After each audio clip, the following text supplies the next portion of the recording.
Boa noite a todos. É muito gratificante estar com vocês nessa noite para juntos estudarmos e aprendermos melhor sobre o Evangelho de Cristo. Nós vamos fazer a nossa oração inicial. Vamos ficar numa posição confortável, fechar suavemente os nossos olhos.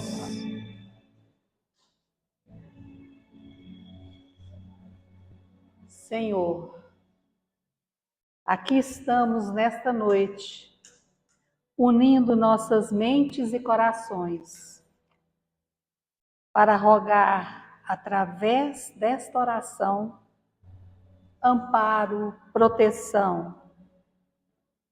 Envolve nossas famílias e lares na luz da sua misericórdia e amor, vibrando serenidade, paz, compreensão e equilíbrio. Envolve, Senhor, nossas almas e corpos, para que possamos sentir, pensar, agir com amor e sabedoria. Envia, Senhor, seus mensageiros de cura, para que neste instante vibrem os remédios perfeitos de sua seara de luz e operem em nós a cura de nossas mazelas e enfermidades físicas, mentais e espirituais. Sê conosco, Senhor, hoje e sempre. Nos propicie neste momento o alargamento de nossas compreensões para a aprendizagem, os ensinamentos que serão desenvolvidos nesta hora. Assim seja. Então, para o nosso estudo desta noite, nós vamos ter o capítulo 97 do livro Pão Nosso, psicografado por Chico Xavier de Emmanuel, cujo título é Conserva o Modelo das Sãs Palavras, baseado na carta que Paulo escreveu, a segunda carta que Paulo escreveu a Timóteo, no capítulo 1, versículo 13. Então, conserva o modelo das sãs palavras. Ela está na segunda carta de Paulo à igreja de Timóteo. Neste capítulo é tratado a ideia de um modelo, de um referencial, de um expoente, de um ser em que a sua conduta é impecável. É um exemplo de perfeição. É a palavra que se tornou um legado para a humanidade. Então, Paulo vê nessa carta que ele escreve a Timóteo uma recomendação, uma advertência para que esse seu discípulo querido prossiga com a sua pregação, prossiga com a expansão do Evangelho. E Jesus, então, é a referência maior dessa perfeição. Ele é o arquétipo do bem.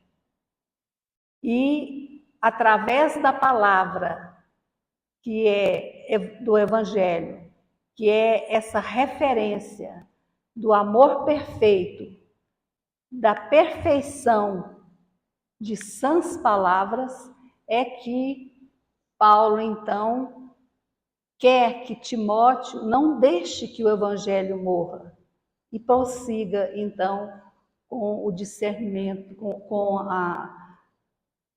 levando à frente o conhecimento dessas sãs palavras. Então, Paulo, ele já estava preocupado com o seu fim e preso há muito tempo, ele já estava numa fase assim que a sua saúde não era boa e ele ficava geralmente com as mãos amarradas e tinha muita dificuldade para escrever. Mas quando ele conseguia, assim, um conforto maior para ele colocar no papel os seus ensinamentos, os ensinamentos que ele tinha recebido através do conhecimento do Evangelho, ele se preocupava muito para que essas palavras não ficassem ali só com ele. E então ele tinha Timóteo como uma pessoa que poderia substituí-lo nessa pregação quando do seu desencarne, né? Então, ele conheceu Timóteo quando a mãe o levava para escutar as pregações de Paulo. E Timóteo tinha, nessa época, 6 anos de idade. E Timóteo era uma criança muito inteligente. Isso são relatos e estudos bíblicos que eu peguei a informação. Era uma criança muito inteligente e quando ele chegava em casa, ele queria imitar Paulo. Então, ele fazia aquelas preleções, ele fazia aquelas palestras imitando Paulo. E isso aí foi introjetando nessa criança. E ele tomou gosto, então, pelas palavras do Evangelho. Mas quando Paulo escreveu para Timóteo, ele já tinha sua igreja, ele já tinha os seguidores. Ele tinha nessa época 16 anos de idade. E então ele exorta Timóteo a ensinar os outros o que ele tinha ensinado para ele. Pediu que não deixasse que o evangelho morresse e que conservasse as orientações de Cristo em si. Então, que não adiantava ele só pregar, ele teria que ter esse exemplo e exemplificar. E ele fala então: o que tens ouvido de mim, conserva o modelo. São palavras proferidas por Cristo, são sãs palavras. E nessa segunda carta à igreja de Timóteo, essa carta ela é realmente um manual de conduta de vida, um manual que aquele que o seguisse poderia contar que a sua vida também estava sendo exemplificada por um exemplo maior, que era o exemplo de Cristo. Então, o Evangelho era o verbo divino, que consola, que orienta, que ensina, que reergue as pessoas das condições mais precárias de vida para uma condição espiritual de evolução. E as palavras contidas no Evangelho, dizia Paulo, são as mais luminosas que ecoaram e ecoam na terra. Então, aí nós vamos prosseguir com o nosso estudo, as palavras de Emmanuel, ditada a Chico Xavier.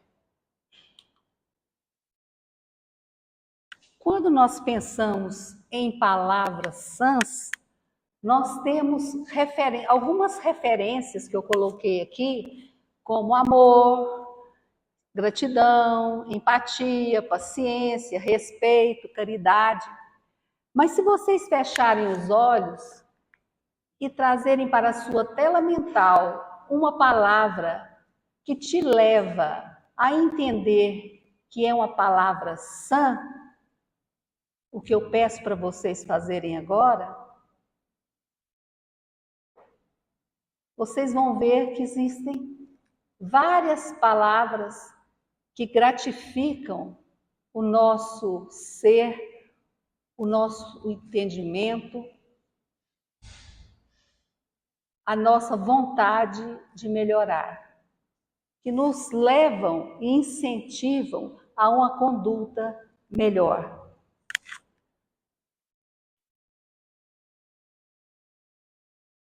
Aqui então é o que eu falei para vocês, que o apóstolo Paulo sente que sua vida está chegando ao fim. Por isso, com carinho e dedicação, ele dá conselhos ao seu colega e amigo Timóteo, para que seja forte na fé e continue sendo um fiel soldado de Jesus Cristo. Porque Paulo estava preso por perseguição religiosa, né? Então, ele incentivava muito Timóteo a não ter medo, a ter coragem e seguir pregando o evangelho.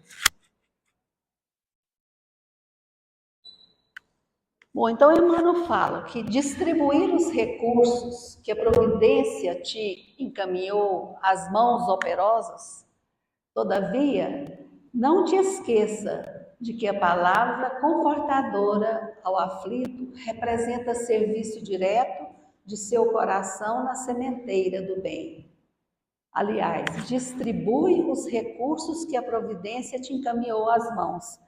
Então, você fazer a caridade material, ela é muito importante, porque ela vai suprir a necessidade imediata ou não daquele que necessita. Mas, além da caridade material, nós temos a caridade, há uma necessidade maior, que é a necessidade que busca no âmago do seu ser a resposta para uma explicação para a dor, para a tristeza, para o isolamento, para o vazio, né? Para as mazelas do espírito. Então, quando eu me aproximo de uma pessoa necessitada, esteja ela doente ou não, nós sabemos que as doenças, elas são resultados da nossa doença da alma, as doenças físicas, né? Então, a cura, ela precisa ser feita também nos nossos corpos sutis, na nossa alma, no nosso espírito. Aí sim, aí a cura física, ela vem ou não, trazendo uma experiência de vida para cada um de nós, para quem sofre, para quem passa por aquela dificuldade, e também, às vezes, a oportunidade da cura mesmo em si. Primeiro, nós precisamos curar os nossos corpos sutis.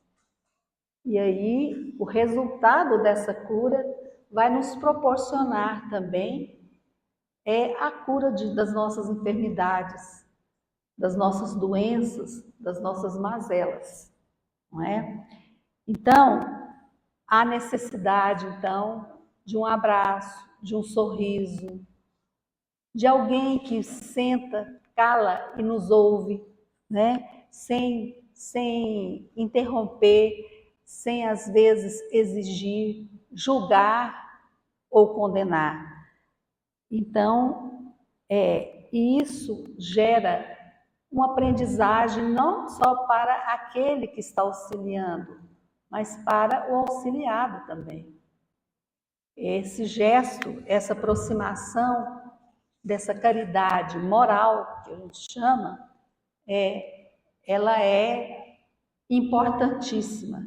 Não estou falando que não precisa da caridade material, mas às vezes o necessitado precisa primeiro da caridade moral.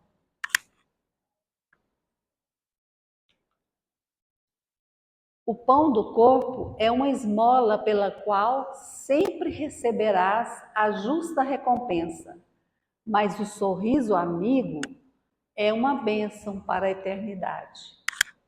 Aqui fala, onde estiver, espalha a beneficência das boas palavras e oferece a bênção do teu sorriso, de paz e fraternidade.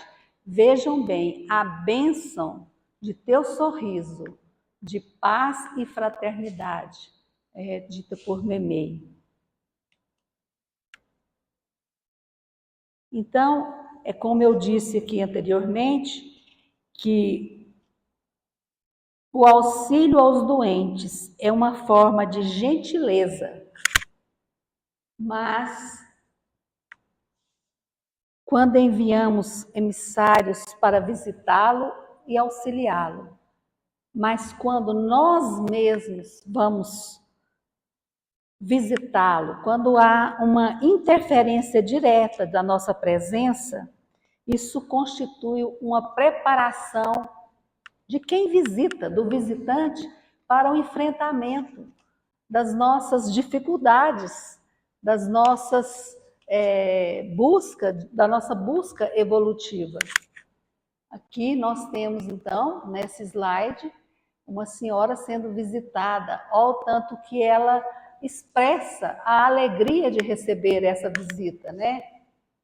Enviar mensageiro ao socorro fraternal, contudo, não deixes, pelo menos uma vez por outra, de visitar o irmão doente e ouvi-lo em pessoa.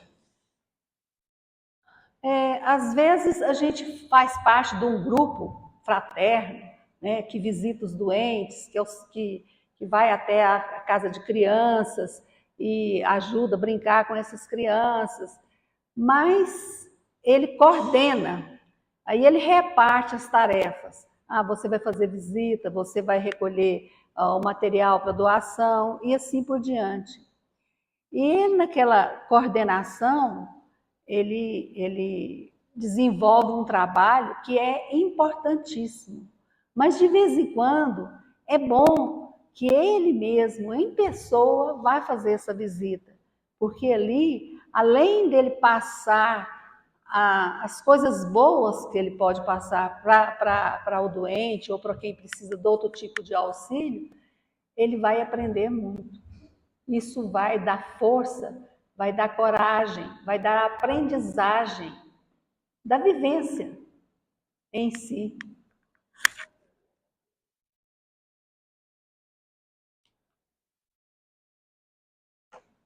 A expedição de auxílio é uma gentileza que te angariará simpatia. No entanto, a intervenção direta no amparo ao necessitado conferir-te-á preparação espiritual frente às próprias lutas.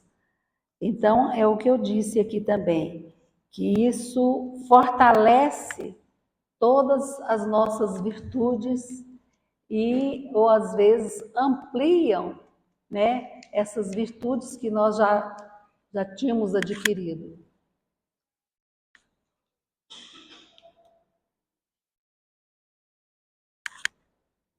Sobe a tribuna e ensina o caminho redentor aos semelhantes.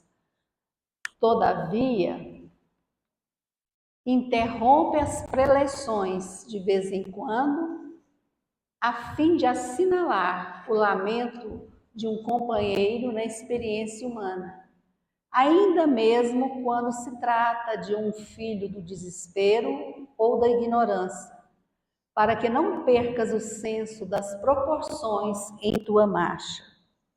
Isso aqui, esse slide, ele traz para a gente uma exemplificação, primeiro, de que a pessoa que faz a palestra, que está na tribuna e faz as preleições, que ensina, ela também, de vez em quando, ela tem que descer e ir corpo a corpo com aquele necessitado, para que ele veja de perto a necessidade. A palavra ensina, mas a vivência, ela toca muito no nosso íntimo, ela toca muito no nosso coração. Ela vai mostrar a realidade daquele sofrimento, a extensão daquele sofrimento. Então, Eu estar aqui falando para vocês as palavras do Evangelho, ensinando, admoestando, é muito bom. Isso aí demanda também estudo da minha parte, demanda outras tarefas para eu poder repassar para vocês a verdade. Mas a vivência, ela ensina também essa verdade através da prática. É ali que eu vou ver a realidade do sofrimento e o quanto eu posso fazer a mais do que eu tenho o conhecimento só através das palavras. Estando perto do necessitado, eu vou ver a extensão do meu trabalho e daqueles que eu estou também ensinando e encaminhando para auxílio desse necessitado. Então, é um preparo maior, é colocar frente a frente com o desafio alheio, como se fosse um desafio próprio. Esse esforço externo vem amadurecer o nosso olhar interno sobre nós mesmos, sobre os outros, sobre as reações que eu tenho diante de um quadro de sofrimento ou não, e sobre os nossos próprios desafios, né?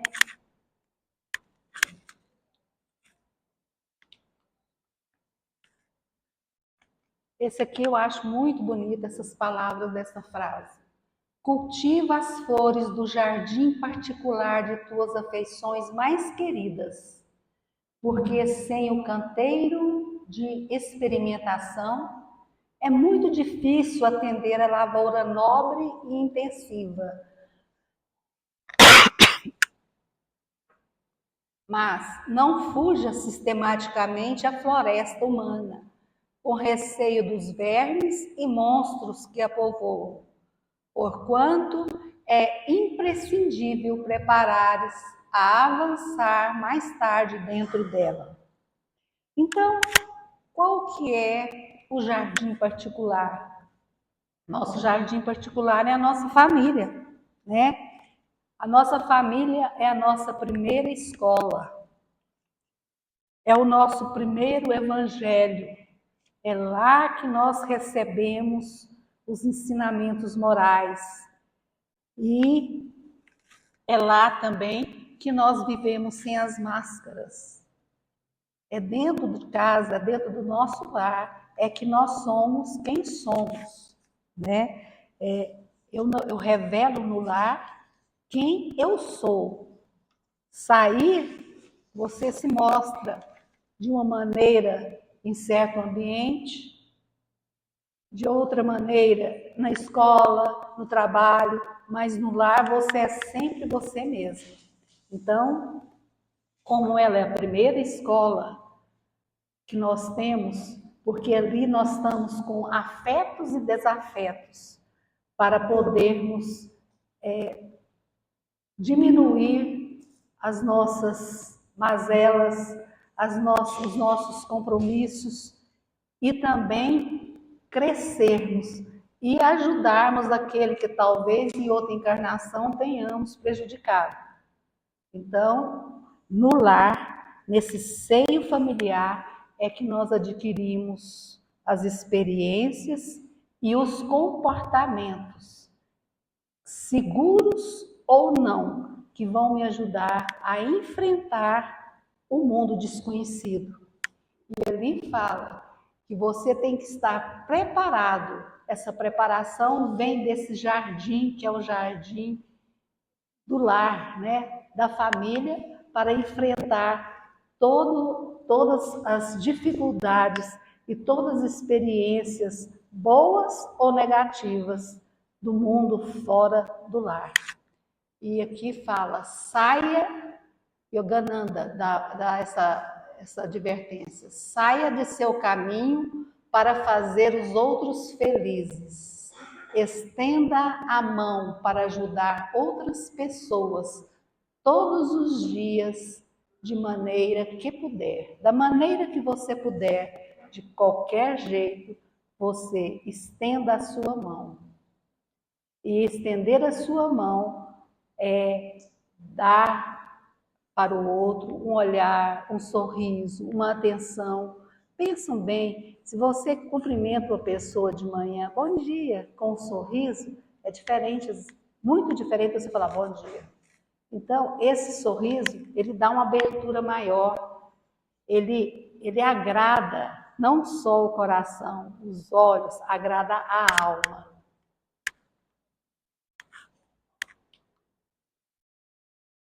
Nos círculos da vida, não ouvides a necessidade do ensinamento gravado em ti mesmo.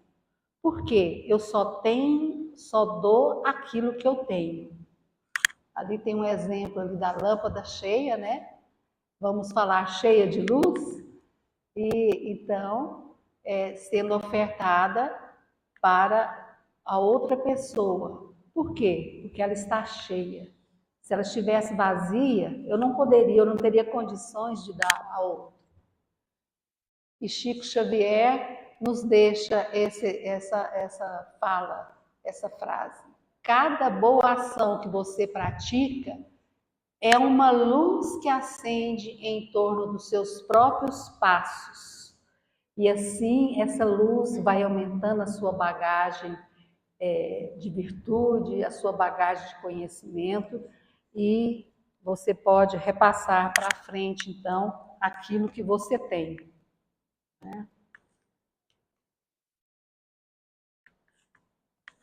Assim como não podes tomar alimento individual através de um substituto, e nem podes aprender a lição guardando-lhe os caracteres da memória alheia, não conseguirás comparecer ante as forças supremas da sabedoria e do amor com realizações e vitórias que não tenham sido vividas e conquistadas por ti mesmo. Conserva, pois, contigo o modelo das boas palavras, das boas ações. Então, a nossa escala evolutiva, ela é individual. Cada um adquire e carrega a sua bagagem, as suas conquistas, sejam elas boas ou não. Eu não pego a carga de outro. Eu não pego essas conquistas de outro. Eu mesmo carrego a minha bagagem. Ninguém evolui por mim. E ali fala, não, você não vai alimentar e eu vou ficar satisfeita. Você não vai ler, procurar o conhecimento e esse conhecimento vai ficar arquivado comigo. Não, cada um adquire e possui aquilo que ele conquistou.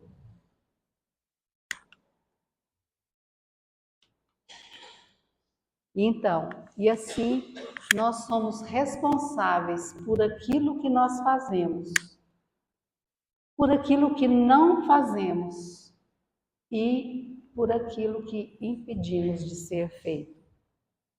Aí, então, conserva em cada um as sãs palavras, o conhecimento evangélico e a prática do bem. Essa, então, é a lição que hoje eu com vocês estou dividindo o estudo. Que ela possa, cada um possa mais tarde, né, refletir e ir realimentando essas palavras e esses ensinamentos. E eu agradeço a oportunidade dessa exposição. É uma exposição simples, mas eu acho que é um tanto pedagógica, mais fácil de entendimento. Então agora nós vamos passar para a segunda parte, vamos fazer um relaxamento e em seguida ou durante o relaxamento nós vamos receber os passos. Vamos procurar uma posição confortável, de maneira que nós vamos manter a nossa coluna ereta, fechar suavemente os nossos olhos e nós vamos fazer 3 respirações profundas. Nós vamos inspirar, segurar o ar um pouquinho e vamos fazer a mentalização que eu vou verbalizar e depois vamos expirar. Então, inspirando,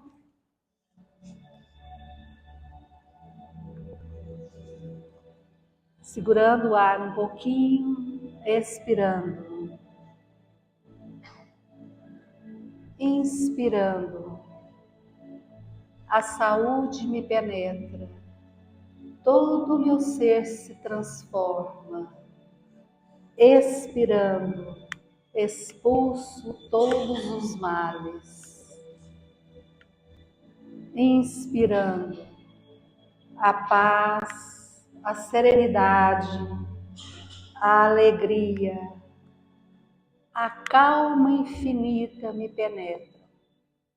Segurando o ar, todo o meu ser se transforma.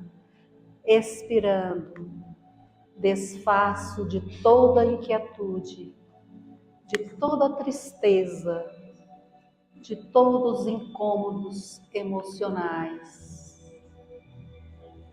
Inspirando, o amor infinito, a luz maior me penetram.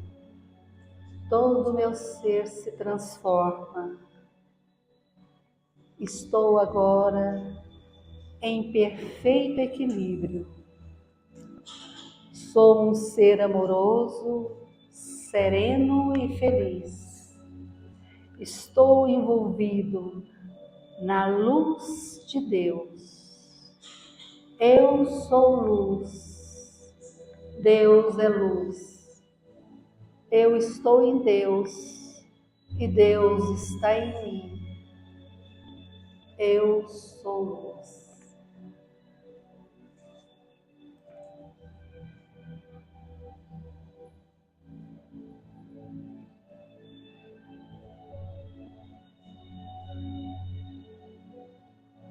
Sinta que você é um ser pleno de luz. Mentalmente, repita: eu sou luz. Eu sou luz. Eu sou luz.